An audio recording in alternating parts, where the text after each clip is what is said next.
প্রবাসীর বউ পরকীয়ায় জড়িত, মেয়ে দেখেছে সেজন্য তাকেও মেরে ফেলা হয়েছে। শুনে যান। ময়নার বাবা বিদেশ থাকায় মা পরকীয়ায় জড়িত ছিল।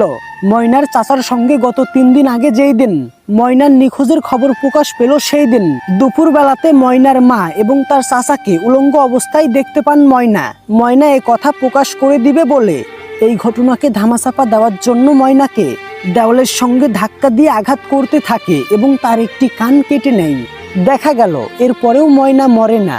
এরপরে চাচা ময়নার সঙ্গে আরো অত্যাচার করতে শুরু করে। তারপরে মেয়েটি মারা যায়।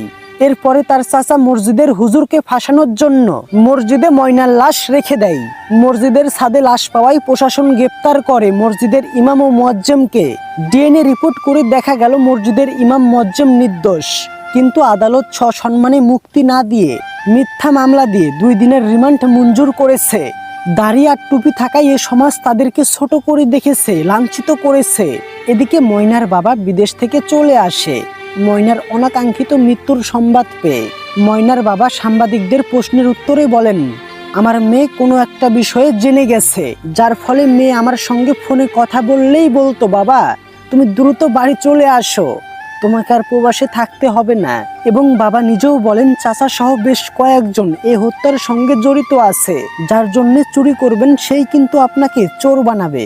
ময়নার বাবা তো চেয়েছিল তারা একটু সুখে শান্তিতে থাকবে, এই জন্য সে প্রবাসে পাড়ি জমিয়েছিল, শত কষ্ট সহ্য করেছিল।